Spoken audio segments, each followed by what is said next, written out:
When my wife started saying I decided instead of we decided, I didn't say anything. I just listened, and I kept listening. Because after 42 years together, you learn that what changed wasn't the voice. It was the place from which she spoke. What she didn't know was that I figured it all out long before she could imagine I could. And when you understand early enough, you don't need to react. You just need to wait. My name doesn't matter. What matters is that for 4 decades I built a life with someone I thought I knew. We had a house in Seattle, 2 grown children living in other states, and a marriage that, until about 3 years ago, seemed to work well. It wasn't perfect. No marriage is. But there was respect. Or at least I thought there was. I worked as a civil engineer my whole life. I retired at 67. I planned well. We had savings, a private pension, and the house was paid off. I always shared everything with her. All decisions were discussed, from choosing the sofa to opening a savings account. That was the basis. That's how it worked. Until it stopped being so. The first time I felt something different was one afternoon in October. We were in the kitchen. She was making coffee.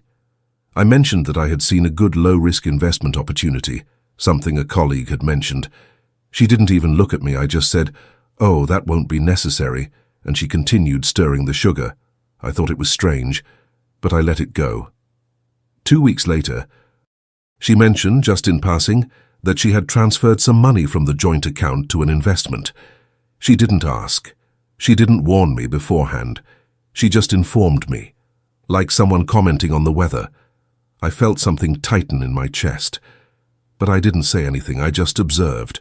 Because at that moment, I realized something. She was testing me. She wanted to see if I would react. I didn't react. The following months were a parade of small signs. She started going out. More. Meetings with friends I'd never heard of. Phone conversations that stopped when I entered the room. She started locking her phone screen. Little things. But when you live with someone for so long, you notice even what isn't said. I noticed it early. Very early. And I chose silence. If you're listening to this story now, it's because something in it resonates with you. Maybe you've also noticed things that others thought you didn't see. If that's the case, subscribe to the channel. And leave a comment saying where you're listening from. It's not about numbers, it's about knowing that there are people who understand, who recognize, who stay with me. The marriage had become something else. It didn't end overnight. It died slowly. Like when a plant loses its color and you only notice when it's already dry.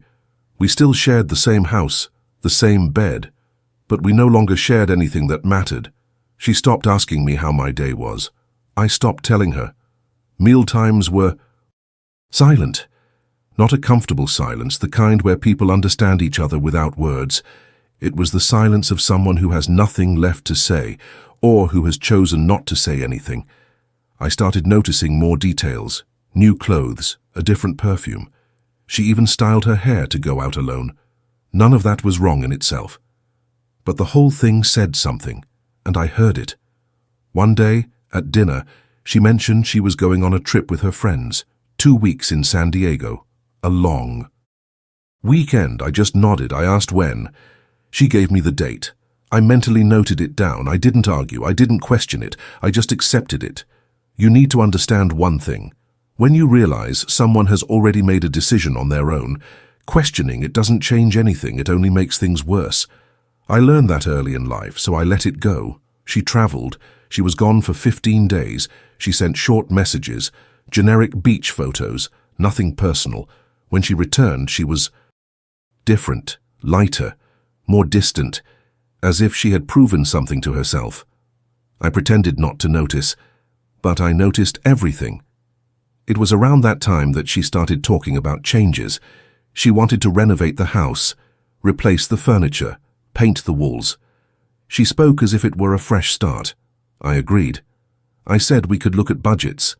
But when I asked to talk about how much to spend, she said she had already spoken to an interior designer, that she had already set aside the money. Money that was ours. But she treated it as her own. I stopped explaining myself. That was the most important choice I ever made. Because when you try to justify the obvious to people who don't want to see it, you just waste your energy. And I didn't have the energy for that anymore. My wife started acting like I was just a detail in her life, not an obstacle. Just a detail. Something that was there, but didn't need to be considered. She made decisions about the house, about money, about the routine, and informed me afterward. Like a press release, no room for discussion. One afternoon she arrived with papers, documents from a bank I didn't recognize. She said she'd opened an account in her own name to make things easier. I looked at her. She looked at me, waiting for me to say something, waiting for me to react. I just asked if she needed any signatures. She said no. I nodded and went back to reading my newspaper. She stood there for a few seconds, as if she couldn't believe it. Then she left the room. At that moment, I clearly saw the game. She wanted me to fight. She wanted me to lose my temper, because then she would have a justification. Then I would be the problem, the controlling one, the jealous one, the difficult one. But I didn't give her that. I just observed. The children would call occasionally, quick conversations. They had their own lives. I understood. But I began to realize that she spoke to them more often than I had imagined, and that certain topics were avoided when I was around. I once overheard part of a phone call unintentionally. She was in her room. The door was ajar. She was talking to our oldest son. She said she was re-evaluating some things, that she was in a different place. He asked if I was okay. She gave a short laugh and said, "Your father is fine. You know how he is, always keeping to himself." In his own world, as if I were absent, as if I weren't there, every day, sharing the same house, the same life. I didn't confront him. I just filed it away. They thought I didn't understand. That's the part that still impresses me the most to this day. How people underestimate those who choose to remain silent. They think silence is confusion, that calmness is naivete. My wife started talking openly about financial independence. She bought books. She participated in online workshops. She talked to a friend who was an investment consultant. She did all this with enthusiasm, as if she had discovered something new, something liberating. I left. She opened a brokerage firm, transferred funds, made investments, all in her name. She used the joint account as the source. Gradually, the balance that belonged to both of them was moved to places where only she had access. When the statement arrived, I would look at it. I would see the transfers. I would see the amounts.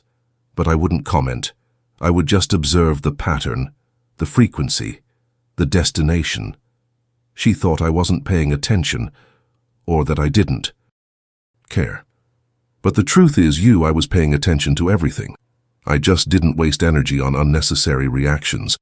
One day she mentioned she was thinking about making a will. She said it was personal organization, that everyone should have one. I agreed. I said it was a good idea.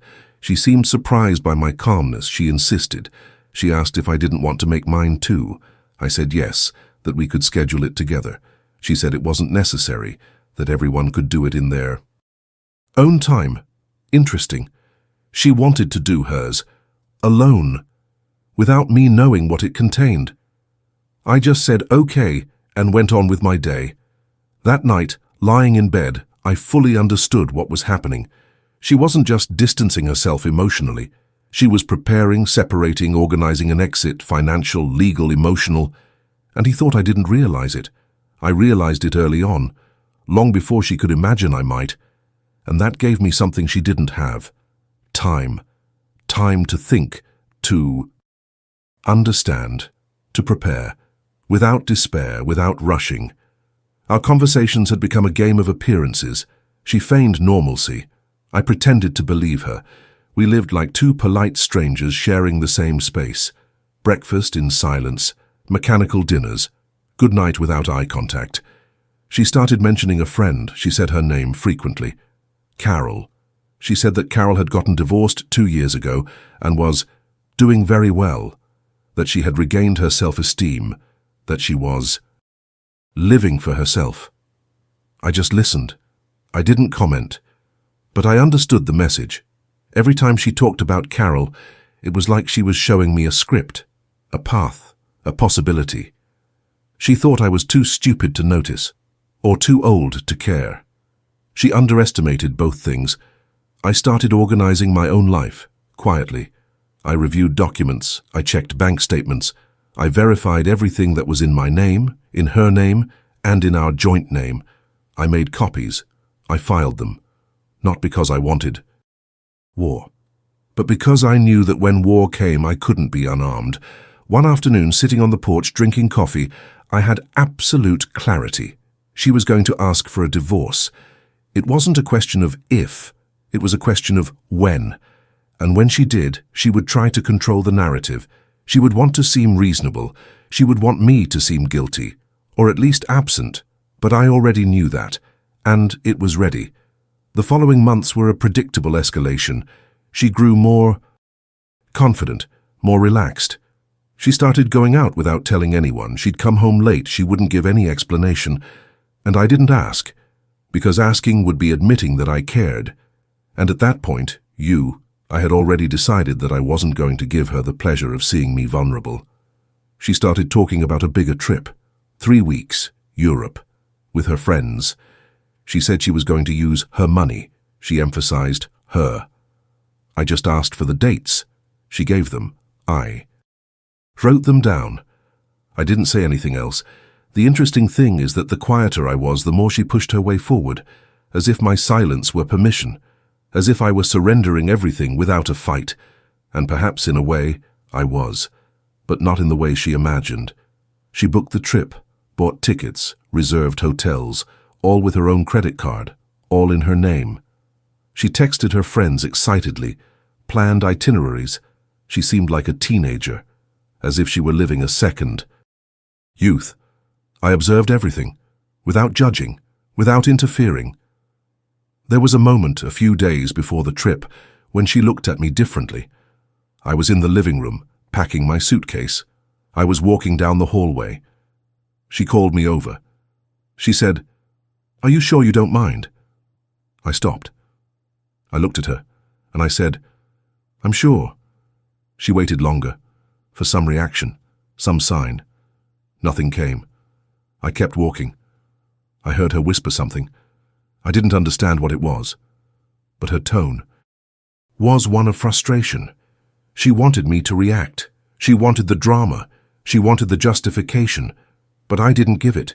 She traveled. 3 weeks away. I was alone in the house, and for the first time in months, I felt peace. Not the peace of someone who is happy, but the peace of someone who no longer needs to pretend. I used that time to organize everything. I reviewed every document, every bank statement, every investment receipt, everything that was grouped together, everything that was separate.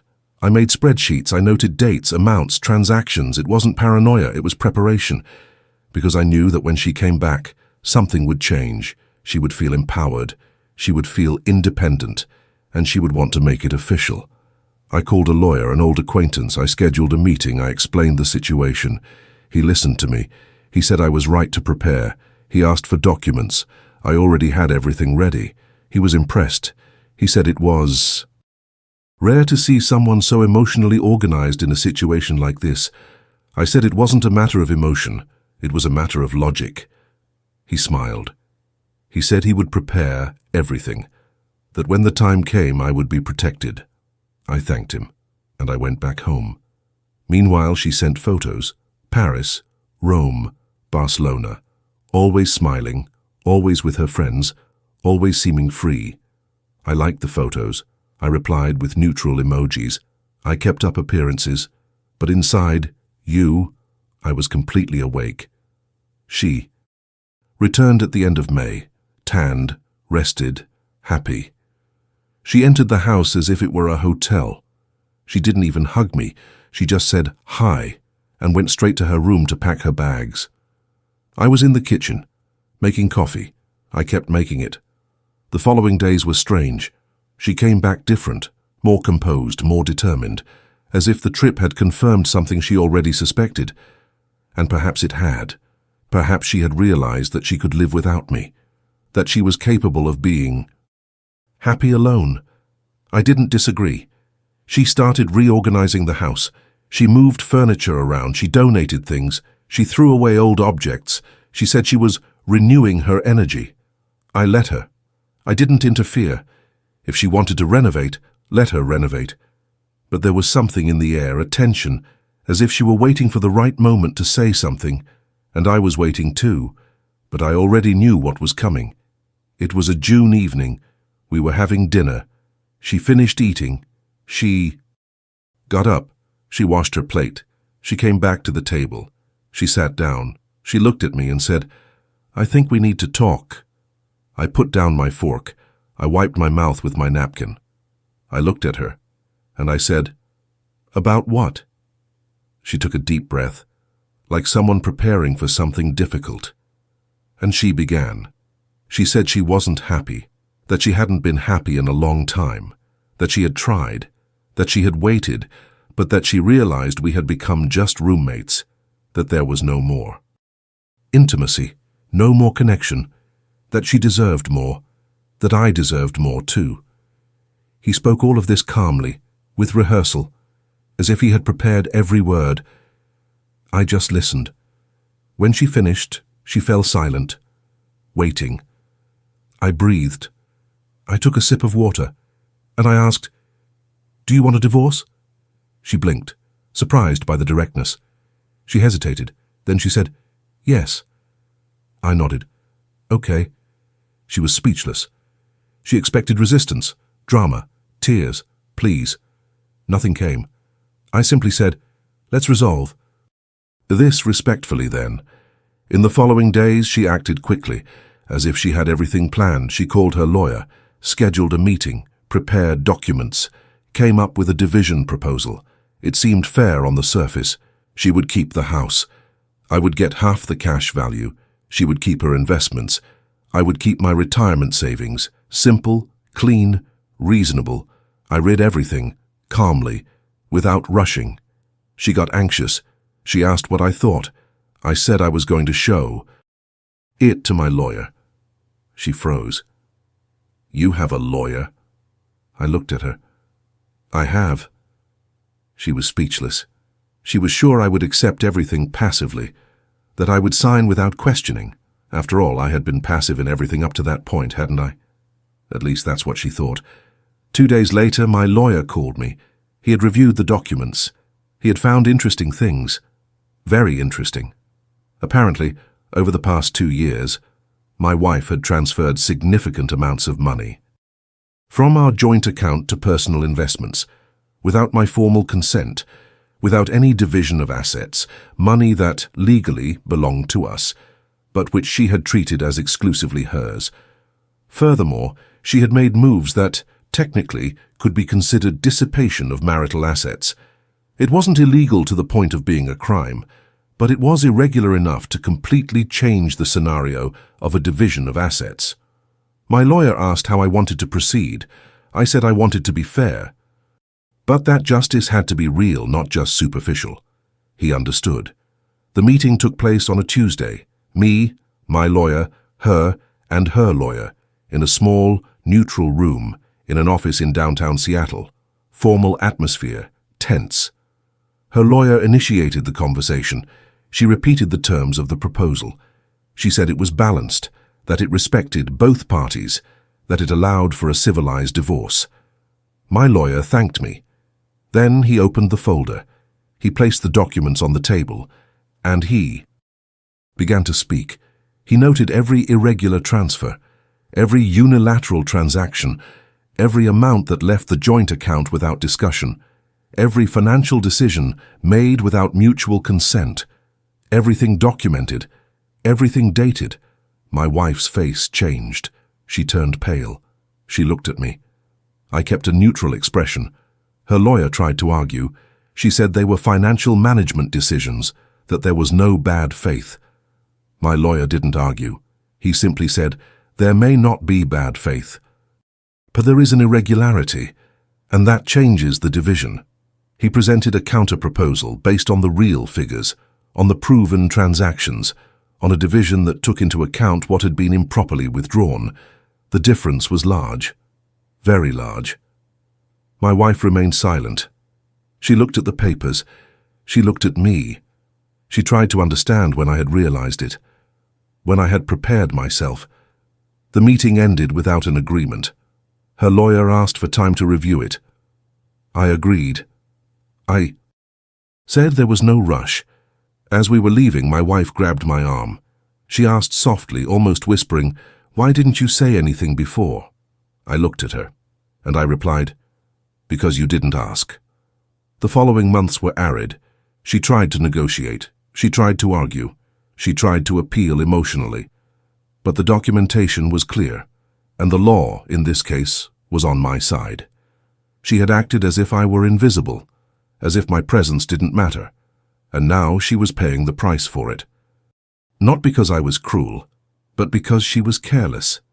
There was a moment when she came to me without the lawyers. She sat in the living room. She said she didn't understand, that she never imagined I was paying attention, that she thought I was oblivious, that I didn't care. I let her talk. When she finished, I said, "I always cared. You're the one who stopped asking." She started to cry. She said she never wanted it to end like this, that she just wanted to be happy. I understood. I really understood. But understanding doesn't change the facts. The process continued, formal, cold, correct, every step documented, every value verified, everything within the law, no scandal, no public drama, just the cold logic of natural consequences. In the end, she had to return some of what she had moved irregularly. She had to accept a fairer division based on what each person truly owned. The house was sold. The proceeds were divided correctly. Her investments were audited. Anything done with joint funds was reversed.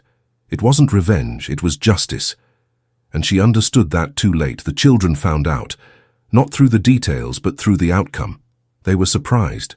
They thought their father was passive, the one who accepted everything, the one who never reacted. My oldest son called me. He asked what had happened. I told him, "No resentment, just the facts." He was silent for a while. Then he said, "I never thought you'd noticed." I replied, "I always notice. I just don't always react." He understood. He apologized for underestimating me. I told him he didn't need to, that it wasn't his fault. My ex-wife had to start over, not from scratch, but from a very different place than she had planned, without the house, without the total comfort I imagined, with the values that were truly hers, and with the consequences of the choices she made. She tried to maintain the image. She posted on social media. She smiled in photos. She said she was in a new cycle. But anyone who looked closely, you could see the weariness. You could see the frustration. You could see the weight of having underestimated someone who should never have been underestimated. I, on the other hand, went on with my life, quietly, without fanfare. I sold my share. I invested wisely. I moved to a smaller, more practical apartment, closer to the places I liked, and I went back to living without having to pretend. Weightless, no theater, just me. One day, months after everything was settled, I ran into her. It was at a supermarket. She was alone, pushing a shopping cart. She looked tired, older, as if time had sped up. She saw me. She hesitated. She didn't know whether to come and talk or pretend she hadn't seen me. I made the decision for her. I waved, politely. She approached. We exchanged pleasantries, how the weather was, how the children were, empty things, but polite. Then she said something that surprised me. She said, "You always knew, didn't you?"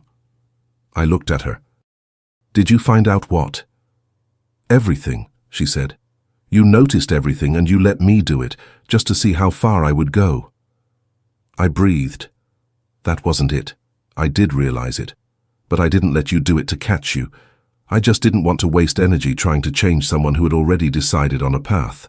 She stayed quiet, processing. I continued. "You made your decisions. I respected them. But decisions have consequences. They always do." She nodded. Her eyes welled up with tears. Then she said, "I underestimated you." I agreed. Underestimated. We said goodbye, politely, without resentment, without promises of future friendship. Just the acknowledgement that that chapter had ended. I went my way. She went hers. Time passed. The wounds healed. Not in a romantic sense, but in a practical sense. Life went on. For me, for her, for the children. I learned something important in this whole process, you. I learned that silence is not weakness, that observing is not negligence, that calmness is not naivete. People get confused. They think that those who don't shout don't feel anything, that those who don't fight don't care. But the truth is that those who truly feel something often choose silence, because they understand that some battles aren't worth the energy, and that some people only learn when they feel the weight of their own choices. My ex-wife made choices. I respected them, but I also prepared myself. And when the moment came, I didn't need to shout. I didn't need to humiliate. I didn't need to make a scene. I simply presented the facts, and the facts spoke for themselves. She wanted independence. She got it, but not in the way she planned, because she planned without considering that the other party was also thinking, was also seeing, was also preparing. And that perhaps is the greatest lesson. Never underestimate those who choose silence, because silence can be a strategy. It can be patience. It can be clarity. Not every warning is a favor. Today I live a simple routine. I wake up early, I make coffee, I read the news, I walk in the park, I talk to old friends, I visit my children from time to time. Nothing grand, nothing spectacular, but this is my life. No pretense, no acting, no having to pretend everything is okay when it's not. I don't feel anger towards my ex-wife, I don't feel hatred, I don't dwell on it, because dwelling on it gives power to someone who's already left your life. And I've learned not to waste energy on someone who's no longer here. She made choices. I did too. The consequences came naturally. I didn't need to force anything. I didn't need to orchestrate anything. I simply let the logic of things take its course. Some people ask me if I regret not fighting harder for my marriage, if I should have tried to save it. I answer that fighting for something the other person has already given up on is an illusion. It's exhausting. It's a waste of time. Those who realize it early don't need to rush. They just need to wait and be prepared when the time comes. Today, sitting here having my afternoon coffee, looking at the city through my apartment window, I feel peace. Not the peace of someone who has won, but the peace of someone who has understood, of someone who has accepted, of someone who has moved on. And that, you, is more than enough. If this story resonated with you, if you recognized something or someone or even yourself in it, please like the video, subscribe to the channel, because there are more stories like this. Stories that don't shout, that don't sensationalize, that simply tell the truth of those who lived and understood. You're not alone in this, and it's valuable to know that.